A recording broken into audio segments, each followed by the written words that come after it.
time for the stage 3 time trial, the afternoon TT from the Tour de France Femmes avec Zwift. We had the morning stage, and now the answer to whether Charlotte Kool could keep the yellow jersey, and indeed which of Chloe Dygert or Grace Brown would win this time trial, which they were the two top favourites for this TT, 6K flat TT. And so I'll cut to the chase. Grace Brown has a mechanical. They've brought the golden bike. They got the marketing for it. And in a 6K TT, she has a mech.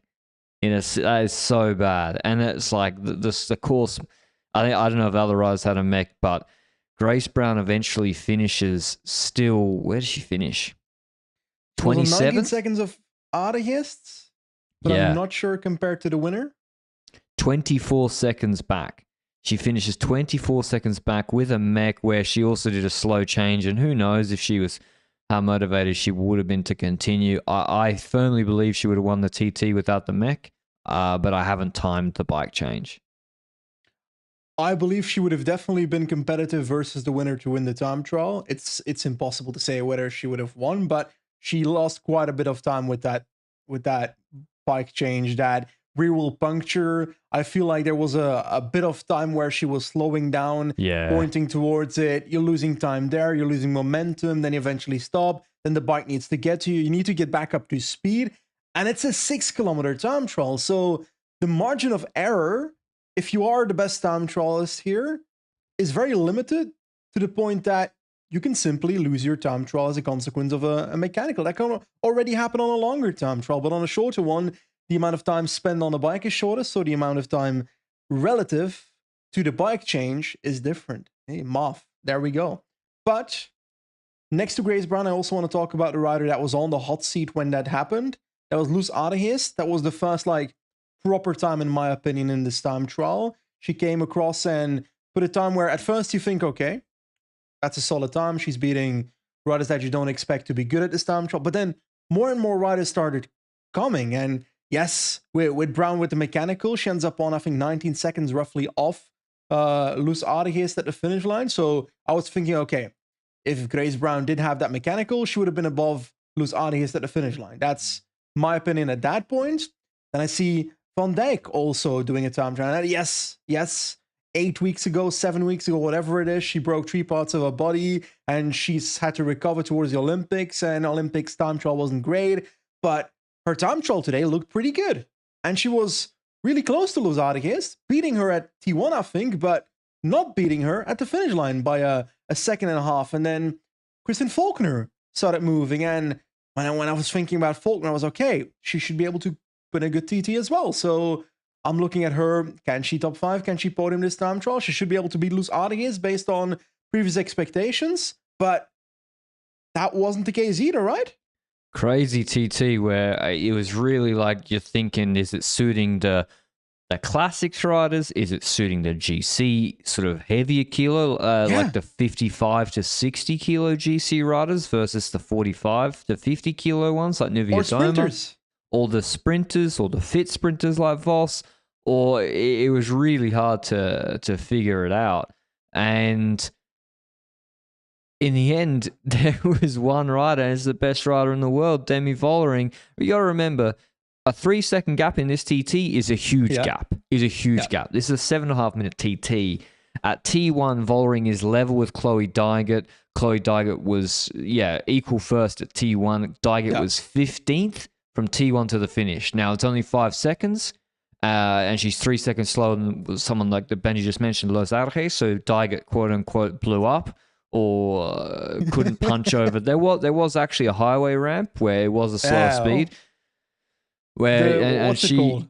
It's a bridge, right? Just a stupid bridge. That's a bridge, rather, yeah. And Faulkner was the same story, and Demi Vollering wins this TT by 5 seconds over Chloe Dygert. Chloe Dygert beats Loes Aardigst by 0.17 seconds, which she got all the rings and the chains hanging out. I was like, if she'd lost by that amount, she would have been furious. Loes Aardigst, TT performance of her career, third. The same time as Dygert's, and also the same time, but for fractions of a second, is Cédrine Kerbeul on Sarah Tizet, rather. She's only 23 years old. I don't think she's still eligible for the white jersey. Last year she was, and she came. Where'd she come? She won it. 12th She in won. GC? She won the white jersey last year in this race. Yeah. She did. She got 12th in GC, if I recall correctly. And obviously, a French rider, so the hype was pretty big about the white jersey being a French rider as well. So that was pretty hyped. And I don't think she's eligible anymore, like you said, because like it's really confusing, the whole white jersey thing. You have to be from that year. It doesn't matter if you're 22. You need to be born after a specific date. Jesus, it's so difficult. Like, how can they make it a bit easier for us? If you turn 23 this year, you're not eligible. That's all I know. But she's a really interesting rider, actually. But does it start the year? Does that start at January or at the starting date of Tour de France Femmes? It's the calendar year. Oh, so difficult. So that was, this is a crazy performance from Vollering. I got to say, if you thought there was a chance someone else could win this race, and listen, there's still a lot of stages to go until Sunday and the hardest stages to come, and Canyon Shammer got a good climbing squad, although Shabby crashed today or yesterday. If Vollering's putting 5 seconds into Dygert and other strong riders like Faulkner on a 7.5 minute flat TT effort, that just means her VO2 max is so much better than everybody else here that on a relative watts per kilo basis, that it's not looking good for the weekend if you're anybody but Demi Vollering. So this is one of the craziest TT performances this year, I think.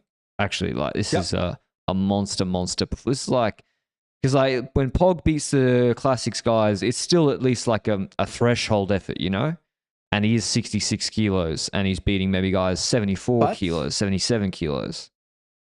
Hypothetically, if Grace Brown doesn't mechanical and beats Vollering by 5 seconds here, do you still see it as the same monster performance? Yeah, that's a good point, because if you say Dygert beating Los Alhajes by a fraction of a second, no offense to Los Alhajes, but is Dygert just underperforming there?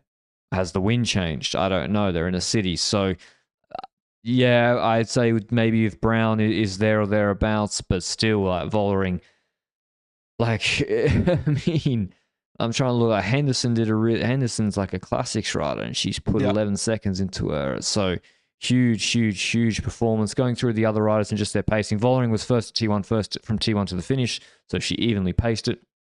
Alhajes got faster. Faulkner as well. She was 14th, T1 to the finish. Bredevold actually smashed it. She was only a second slower than Vollering from T1 to the finish. Norsgaard the same. Henderson and Marcus, they were okay to T1 and 20th region T1 to the finish. So Marcus will be disappointed in that TT. And to be honest, she's not the best rider for Visma for this TT. If the best chance for them to win this was to have brought Lieke Nooyen, but they didn't. And so that's going to be a big disappointment for Marcus to come 10th, being beaten by Bredevold or even her teammate Anna Henderson. She said she targeted this TT. I should do the top 10 for completeness.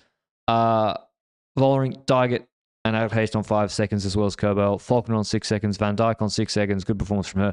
Wiebers, the best of the sprinters, on 9 seconds. Really good performance, as well as Bredevold. Norsgaard on 10 seconds and Henderson on 11 seconds. So 3 SD workers in the top 8. SD workers. SD workers. But yeah, really, I thought an interesting time trial, Benji. I think so as well. It's odd, right? To have this time trial after already having a sprint stage earlier today, and that also makes me think if you went all out in the sprint on the sprint stage, for example, does that impact your time trial performance in the afternoon? How does that go? Does that slightly count as a disadvantage for the sprinters like Wiebes and Cole, who also did a relatively solid time trial? And I feel like Cole did exactly the time trial we kind of expected her to do, which we said in our previous podcast that we expected to just lose the jersey, and that's exactly what happened. And Demi Vollering takes the yellow jersey here, and I gotta be honest, she looks unbeatable right now. She can deliver this time trial on a 6 kilometer time trial, win this comfortably over the rest, then to be honest, I don't see how that yellow jersey will change shoulders unless a breakaway takes it somehow in the next couple of days. Yeah, me either. Like, what she and let's have a look at the other GC gaps that do exist because they're already actually like huge. I mean, after a prologue length TT, if we look at Nivea, did you say what the Nivea Doma did on the TT? I did not. I haven't spoken about any GC riders. Okay, well, so Vollering now has a 30-second lead on Nivea Doma, which is huge. On Riolini, a minute 03 because the time penalty yesterday and beating her by 40 seconds today. Bradbury, 51 seconds. Going through who else is a GC rider. Labou? Where's Labou? Neve 15 Fisher seconds Black. in the TT. Labou. Okay, so Labou is on 15 seconds. She's like her and Marcus on 12 and 15 are the closest GC riders. Oh, Cedrine Kerbal is a GC rider. She's on 5 seconds. Royackers, 22 seconds. Yeah, Royackers 22 seconds.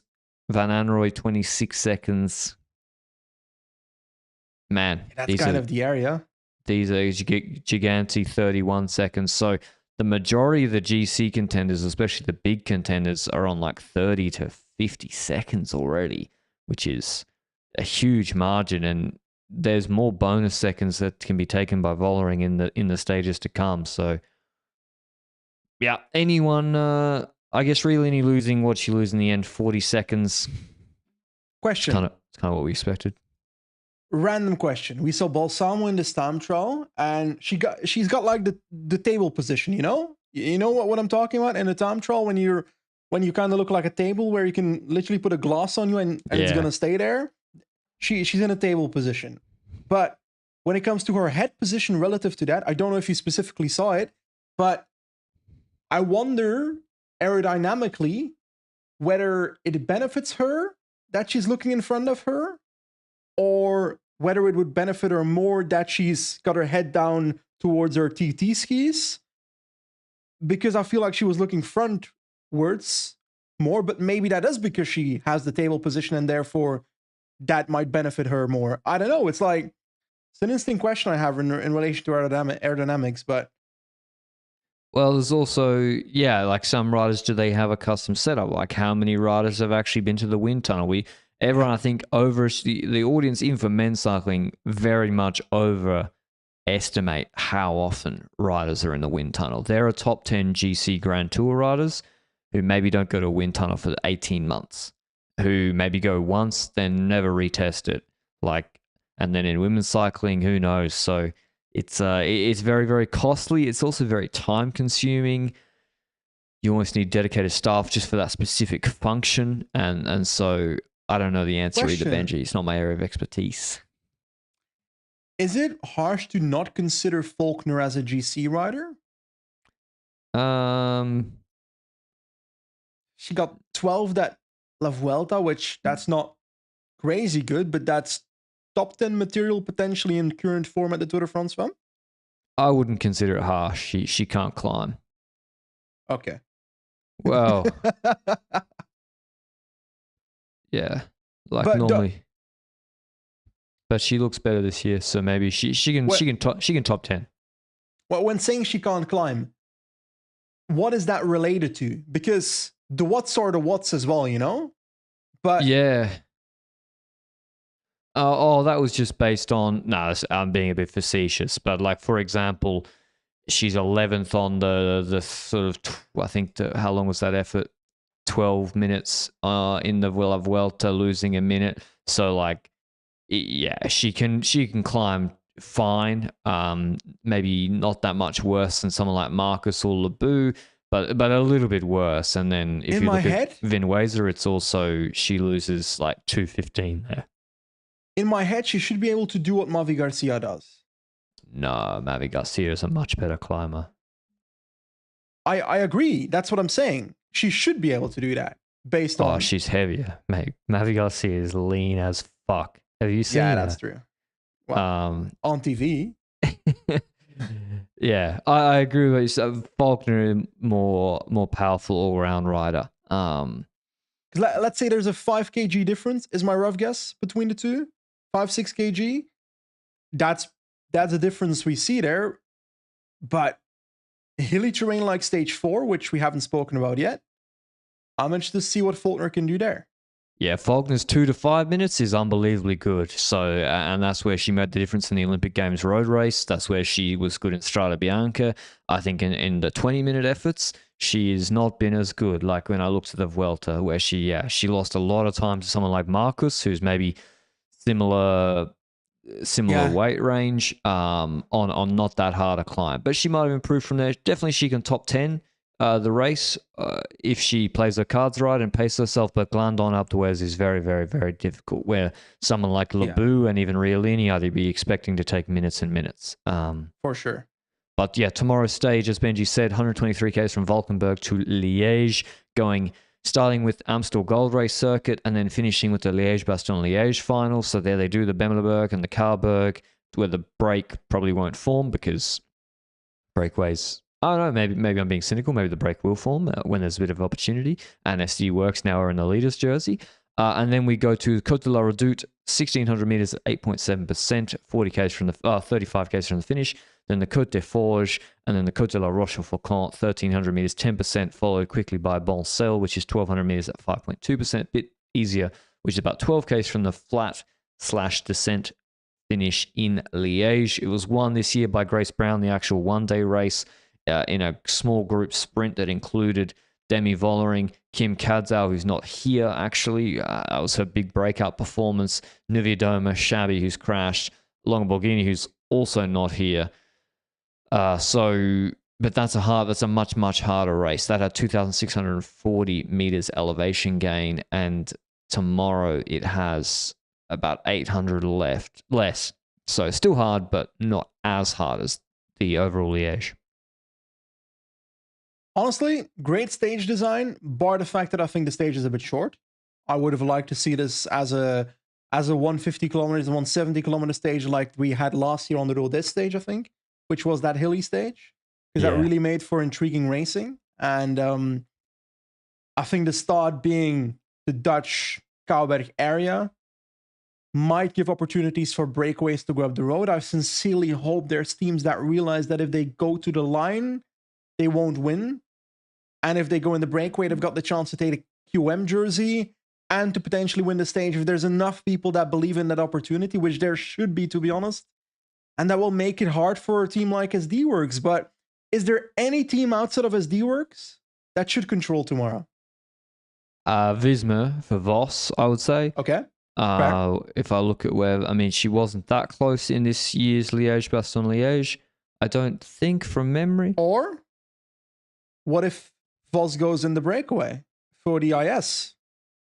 Nah, no, that just will not happen. But she lost 52 seconds with Marcus in the group in the real Liège race. That's a big gap, but then I can't exactly remember the race dynamics. They're going to need... The problem is if Grace Brown and... I'm expecting basically Grace Brown and Faulkner to go between Redoute and Forge or before Rochefoucauld. There's no way Grace... maybe Faulkner just waits and tries to ride everybody off her wheel on Rochefoucauld. I don't think she will. It's longer than the Olympics climb on Montmartre, and that'll be playing into Vollering and Niewiadoma's hands. So I expect them to attack in that phase. You're not going to control them, so I don't think. I can't recall exactly what happened in Liège today. Did Brown attack and then she got caught by like Fisher Black pacing for Vollering? Or Trek maybe even for Elisa Longoborghini? I do not remember. I feel like the attack was before Rochefoucauld, and then on top she was caught, and then she sprinted to the victory at the finish line. I think it's a tricky one. It's a big one for the points jersey as well tomorrow, where there's, I think, 30 points on offer at the finish. You got to drop Wiebes. Wiebes says she can make this finish. Ooh. She's been very versatile in the last 2 years. But if people are serious about trying to beat Vollering, this is also kind of the terrain where you can try and do so if you have Bradbury plus Niewiadoma. I agree. So if teams like that are interested, then they're going to make the race hard, which will make it harder on Wiebes. But I won't say it's impossible for Wiebes to make the finish line. But right now it's slightly unlikely in my head. And also, you were quick to negate the option of Vos going in the breakaway, for example. Why so quickly? Because You mean like the early SD break or when like Faulkner jumps? well, it depends on what you want to do, eh? Like if your goal is to go for the IS already, then you can't wait until Faulkner goes. I don't think it's necessary to do anything for the IS. You already have a gap on Vebers. Vebers isn't contesting it. I don't think it's necessary. Cole on paper can't climb enough. Yeah. She will wash backwards on paper. I agree with you on that regard, but I think it was still an option. But where would they go then? The Faulkner Browns in the world, because on Ladder Dude, we usually already see a bit of a move. And Castelline, and Petersen, and Royackers. We can't ignore Phoenix de Koenig in the Tour de France Femmes. They won a stage last year, and they brought really strong riders here. So I think maybe even on Montour. How do you say? I don't know, Monteum or whatever it is. 3Ks, 5.7%.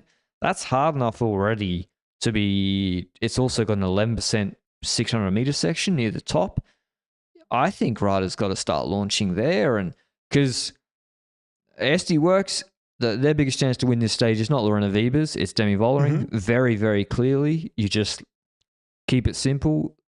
Launch her on Rochefoucauld with Fisher Black and see you later. Thanks for coming. There's no Elisa Longo-Borghini to hold her wheel here. But I don't think they'll do that. I don't think they're going to put the whole team around her. I think you wait until Cornemont to make those moves like Faulkner and Brown.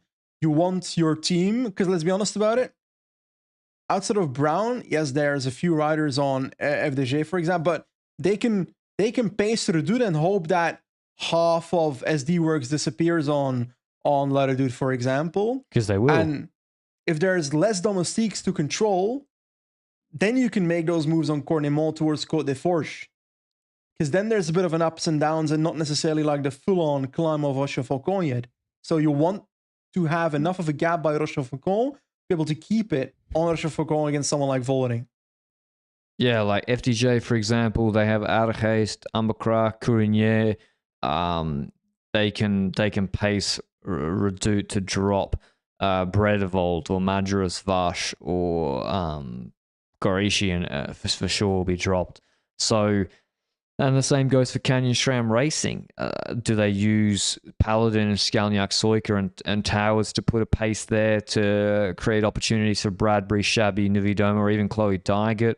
The same also goes for the not even Phoenix de Koenig, but like Persico and at UAE and Clara Edmond, Nomi Rook. I think Nomi Rook's in good shape, isn't she? Yeah, she was 7th in the Olympic Games road race. So, like, she's another option for EF. So EF are going to be active. No way they want a straight up sprint or just to go to Rochefoucauld against Vollering. So it should be open. It should be interesting. It should be probably GC ramifications. Like, how much do Little Trek Benji try to help Riolini tomorrow versus letting Van Anrooy do her own race? Ooh. I think they're here to try and win the whole thing. Really? And I think they're gonna or at least get Riolini as close as possible. Because without Longo-Borghini here, let's be honest, that's their it wasn't a lock for podium, it was a very likely podium with Longo-Borghini. So they're gonna want to try and get the best possible result with Riolini, and in doing so, that's getting her as close as possible to all the other GC contenders to the foot of Glandon. Because those are the climbs that she's good at. Descents, not so much, but we'll get to those when she comes there. But I gotta be honest, Buck Peterson wins tomorrow. I can feel it. Yeah, she's not someone you want to go to the final sprint with, and she seems to be in very, very good shape. But yeah. But how dangerous do you see her when she goes up the road if you're SD Works? How comfortable are you? What are they gonna let's do? be honest about it. Where is she in GC right now? She's on 22 seconds in the general classification. If she takes 2 minutes tomorrow. No, they're not going to take 2 minutes. If you're Vollering, you're not scared. But if you're top 10 candidates, you can slowly start to worry. Vollering could lose 10 minutes tomorrow to everyone except maybe Nuvia Doma and Bradbury. She'll still win this race. So it just it doesn't matter. Like, it really, really doesn't matter. For her, I agree. She'll want the stage win. She'll want to protect yellow. She'll still probably, you can still make her panic for sure. Like she'll get very nervous. And I think it's not going to be that hard to isolate her with just Fisher Black. I think you can pace one climb and just about get there. So I'm really looking forward to it tomorrow. Yeah, I feel like there's a real opportunity that I said it earlier. Outside of a breakaway, I don't see Demi Vollering losing the jersey, but I think tomorrow the breakaway or a breakaway, whether it's an attacker late or an early attacker or whatever, I feel like someone will be in there that is close enough that they will take the jersey, because there's been a limited gap so far in this Grand Tour, which makes that opportunity very likely.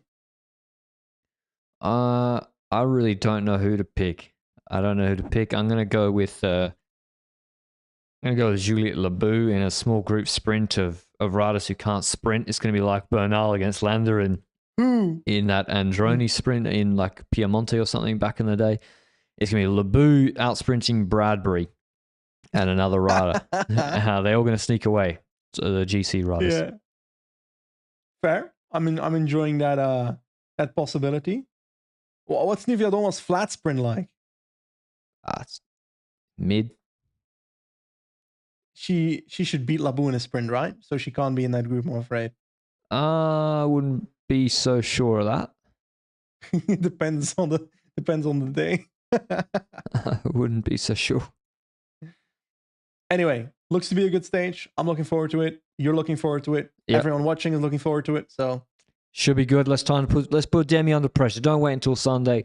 Come on, chaos tomorrow. Let's put SD Works under a little bit of pressure, even if to keep our hopes alive a bit. We'll also see whether Vos can get it done in Visma's home start going back into Belgium. So the points jersey also has big ramifications tomorrow, as well as even the white jersey can. We'll see the battle there. So I'm looking forward to it. Hope you enjoyed the recap of both stages today, and we'll see you with the recap of the Liège Mini tomorrow. Ciao.